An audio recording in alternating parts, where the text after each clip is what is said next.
Today ay maglalaro ulit tayo ng another Roblox horror game at ito ang matagal nyo nang nire-request.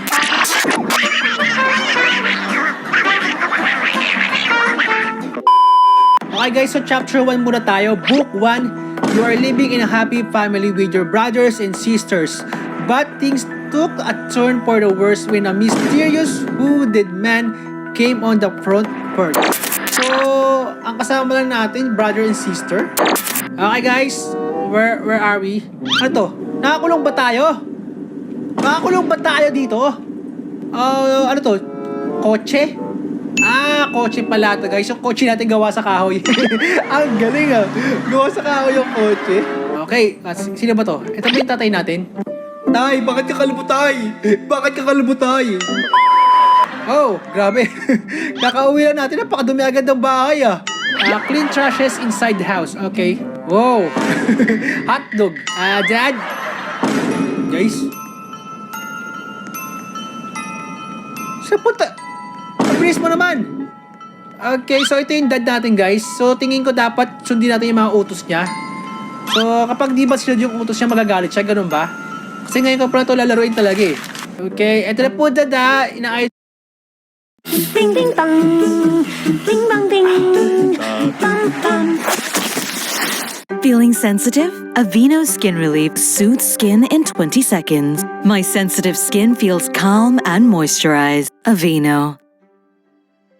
Ayos ko na po yung mga basurahan. Parang alipin tayo dito guys Yung tatay natin nanonood lang ng TV May basura pa ba dito? Wow, what a nice picture. Kamukha niya si Patrick Star. Basura. Wala na atang basura dito. Baka sa taas. Akit tayo sa taas. Kaya pala may basura dito So guys, yung tatay natin tamad. Tamad siya. Kaya siya stricto. Dapat tayo daw ang maglilinis ng bahay. Hindi siya. Okay, tapos na siguro yan guys.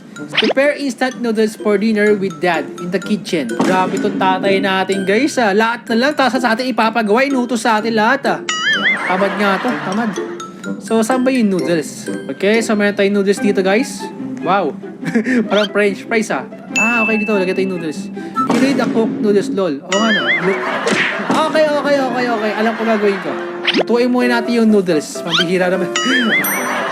So, ayun, naluto na yung noodles. So, kuha ulit tayo guys ng noodles. Yan, lutuin ulit natin. And after a minute, ang ating noodles ay naging french fries. Yan, lagay natin dito. Dito tayo. Yan. Dad. Kain ka na, Dad. Ano ba ito? Ay, hala. Lagot, nakain ko yung noodles ng tatay natin, guys. Sige, luto pa tayo, isa pa. Baka mamaya, paglingon ko, sampalin tayo na ito, no? At na po, Dad. Sorry po, mali po yung nalagay kong Kain ka na, Dad. At ako, kakain ulit ako. Okay. Grabe, bisa. Kakampo ko lang. Basta ka pagkain mo, Dad. Okay, Dad, I am full. Refill the generator. Generator? Where is the generator, guys? Okay, so lalagyan din dito. Dito pala. Okay, so ganun mag-refill. Kuha na tayong gas dito. Hoy! Dad naman, nakakagulat ka naman, Dad. I wonder who's knocking outside. Okay, Dad. Ako nang bahala dyan, Dad. Wait lang, silipin muna natin sa bintana. Uy! Dad, some mysterious guys outside our house. You guys can watch TV while outside. But remember, make sure you're already asleep at 10 p.m. or Dad will be angry. So, pinapatulog tayo yung tatay natin guys bago mag-10. Okay, silipin mo natin yung tatay natin guys. May kinausap siya. Okay, no? Nag-uusap sila, Ano kayo pinag-uusapan nila? Kita tayo. Ano ba mangyayari dito? Horror game ba to? Hindi ko alam kung magiging horror game to Sabi yung kwarto natin. Ayoko dyan. Dito tayo. Ay, banyo pala to. Banyo pala yun. So, dito tayo. Okay lang. Mayroon naman tayong guardian angel doggy. Okay, tulog tayo guys. Yung pinto. Sarado natin yung pinto. Kasi lalabas yung aircon guys. Baka magkaroon pa yung aircon tapos lumabas yan. Ito pala yung aircon. Para buksan yung aircon. Ito pala. Yung remote. Ang creepy naman ito. Okay, bukas na yung aircon. Mas masarap ng matulog. Turn off the lights in the house. Okay. Yan. Ay. Lahat ng ilaw, papatayin. Gara na ito. Ito yung pinaka-ayoko magpapatay ng ilaw Sige guys, pag pinatay natin yung ilaw, takbo agad tayo. Kasi kapag patay ilaw, Takbo tayo, takbo tayo.